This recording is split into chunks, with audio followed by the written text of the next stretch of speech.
এই ১-২ দিন হলো আমি ওয়েব সিরিজ হালকা দেখছিলাম। অ্যান্ড ওয়েব সিরিজে মানে লোককে কি বলবো বুঝতে পারছি না। ওয়েব সিরিজ দেখছিলাম না অ্যাড দেখছি। মানে সত্যি কথা মানে এখানে যখনই আপনারা ওয়েব সিরিজ দেখতে যাবেন তখন একটা আলাদা নিজের মধ্যে ভালো থাকে যে ওয়েব সিরিজ দেখতে যাচ্ছি। একটা আলাদা ভেতরের মধ্যে এনার্জি রাত্রিবেলা। কিন্তু যখনই আপনি ৩-৪ টে এমনি ১০-১৫ মিনিট হলো অ্যাড এসেছে। অ্যাডও আবার এই নয় যে ৫ সেকেন্ড ৬ সেকেন্ড ধরে অ্যাড চলে এলো তো ঠিক আছে চলো। এরকম কোনো ব্যাপার নেই। অ্যান্ড অ্যাডেরও থাকে 1 অফ 6, 1 অফ 5 মানে কি এটা? সত্যি কথা বলতে গেলে আমি কি দেখতেছি? আমি অ্যাড দেখতেছি না আমি ওয়েব সিরিজ দেখতেছি। তো এরমই চলছিল। তো আমি পুরো ওয়েব সিরিজটা কমপ্লিট করে ফেলেছি অ্যাডে। আ ৬-৬ ৩৬ টা সিজন ছিল অ্যাডের। আমি প্রত্যেকটাকে কমপ্লিট করেছি। একটাতেও আমার কোনো কনসেনট্রেশন এদিক ওদিক হয় নাই। যে কটা অ্যাড এসছে সেটা আ লিপস্টিকেরই হোক না কেন, সেটা কোনো জিনিসের হোক না কেন, আমি সিদ্ধার থেকে একদম কনসেনট্রেশন থেকে জিনিসটাকে দেখেছি। যে না যেকোনো একটা দেখি। ওয়েব সিরিজ হচ্ছে না তো অ্যাড দেখি। এরমভাবে আমি কমপ্লিট করলাম পুরো সিজনটাকে। আমার খুব ভালো লাগলো। তারপর ভাবলাম ঠিক আছে চলো একটু রাগটাকে কমাই। অ্যান্ড আমি তারপর ঘুমিয়ে পড়লাম। তারপরে এডিটের একটা ব্যাপার ছিল। এডিটে গেলাম। চলো এডিট করি। ৫-১০ মিনিটের কাজ আছে কি ১ ঘন্টার কাজ আছে। ০.৫ ঘন্টার কাজ আছে। আমি এডিটটা করে নিই। এডিটে গেলাম।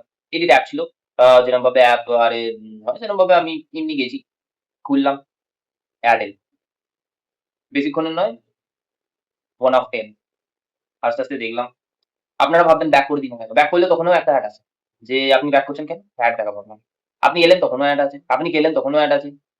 মানে আমার অ্যাপটার নাম ছিল পিক্সআর্ট ওটাকে অ্যাড করে দেওয়া দরকার ছিল। অ্যাডেরই আর্ট এখানের মধ্যে আছে।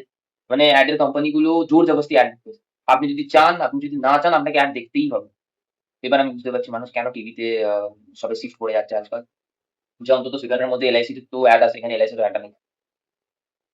খুব মানে দুঃখের জিনিস সত্যি কথা বলতে গেলে। যখন আমি এডিট করতে যাচ্ছি আমার মন বলছে যেন আমি অ্যাডই এডিট করছি। আমি রেকর্ডিং চালিয়ে দিলাম যে অ্যাডটা অন্তত রেকর্ড হোক। সেটা থেকে আমার যতটুকু আয় আসে সেটিই অনেক হলো। আমি যেকোনো কোনো ফটোকে এডিট করতে যাচ্ছি। এবার আস্তে ঢুকলাম ঠিক আছে। এবার মন তো মানে না করতে হবে তো করতেই হবে। এবার আমি ঢুকলাম। ঢুকে ওখানের মধ্যে যে আ ফটো এডিটিং টা ছিল, ফটো এডিটিং করছিলাম। প্রত্যেকটা আ আমি যখন থিম চেঞ্জ করছি সেখানে একটা করে অ্যাড আসছে। সেই থিমেরই অ্যাড। এই নয় যে আলাদা একটা না। যদি আমি গ্রীষ্মকালের অ্যাড দেখাচ্ছি কোনো থিম দিচ্ছি গ্রীষ্মকালের অ্যাড আসছে। শীতকালের থিম দিচ্ছি শীতকালের অ্যাড আসছে। অন্ধকারের অ্যাড আসছে আমাদের লাইফ এর মতো। এরম একটা সিনারিও চলছে। মানে আমি বুঝতে পারছি না যে এতটা কিভাবে মানুষ অ্যাড এর প্রতি একটা আসক্ত হয়ে যেতে পারে। এবার নামও আমার এড হয়ে যাবে এখানের মধ্যে। এত অ্যাডভার্টাইজমেন্ট সত্যি কথা বলতে গেলে আমি কোথাও দেখিনি বন্ধুরা। মানে ইটস ইম্পসিবল। আমি এবার শিফট করে গেছি। আমি এডই দেখব। অ্যান্ড এড এতেও এবার মজা আসতে শুরু করেছে। মানুষ যখন একটা কোনো জিনিসে আ তোমার হতে শুরু করবে, বাজে লাগতে শুরু করবে। কিন্তু একটা সময় এসে তাকে মেনে নিতে হবে যে না আমাকে এটা দেখেই চলতে হবে। তো আমি এড দেখেও নিজেকে সন্তুষ্ট করে ফেলার চেষ্টা করছি। এটাতে আমি আমি সফলও হয়ে গেছি। অনেক বড় অসফলতা। কিন্তু এতে সফলতা আমি অর্জন করেছি। আরেকটা জিনিস আমি নোটিস করেছি আপনাদের মধ্যেও এই জিনিসটা থাকবে। যে আ বার্গেন করা। বার্গেন করা আপনারা করে থাকবেন। এটা স্বাভাবিক ব্যাপার আছে মানুষদের মধ্যে বার্গেন স্কিল একটা থাকা দরকার। কিন্তু যখন এই বার্গেন স্কিলটা মানে একটা চরম সীমায় চলে যাবে। যার কোনো আ একটা উম কোনো একটা সীমা নেই। এটা আমি দেখেছি কিছু মানুষের মধ্যে। দাদা দাম কত?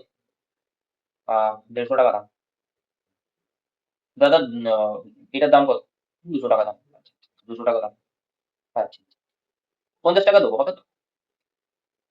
মানে আমি যখন যাই আমার মাস এরকম একটা দাম দর শুনি। আমি বলছি একটা দাম ৳২০০ দাম একটা কোনো জিনিসের। ম্যাক্স টু ম্যাক্স মানুষ কত কমাতে পারে? ১০০, ১৫০, ১০০ টাকা। ৳৫০ কে কি করে দিয়ে দেয়? দেবে না। চলো মা দেবে না। মা যাচ্ছি। লোকটা হাঁপানো যে কাকু। আমি বললাম কি? তখন আমার মাথায় এলো যে এ দিতেও চায়, ৳৫০ তেও দিতেও চায়। মানে মানুষের কত বেরোজগারি চলে এসেছে। একবার শাড়ি কিনতে গেছে, তবুও আমার মা তো ঠিক। আমার একটা রিলেটিভ এর একটা মাসি আছে। বন্ধুর একটা মাসি আছে। মানে তার আলাদাই বার্গেনিং স্কিল। ৳১৫০০ একটা শাড়ির দাম ৳১৫০ কিনে নিয়ে চলে এসেছে। ৳১৫০ ৳১,৫০০ একটা শাড়ির দাম। সেটা ৳১৫০ এনেছে। মানে আপনি ভাবতে পারছেন? আপনি যাবেন iPhone কিনতে ৳১,৫০,০০০ আপনি গিয়ে বলবেন ৳১,৫০০ দিতে। ৪ টে চড় মেরে বাড়ি পাঠিয়ে দেবেন। কিন্তু না উনি ৳১,৫০,০০০ র জিনিস ৳১,৫০০ নিয়ে চলে আসতে পারবেন। আমি নাম বলব না।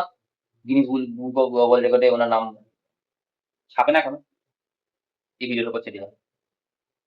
মানে কিভাবে এসব জিনিস হচ্ছে? সত্যি কথা মানে আ দাম দরের একটা চরম সীমা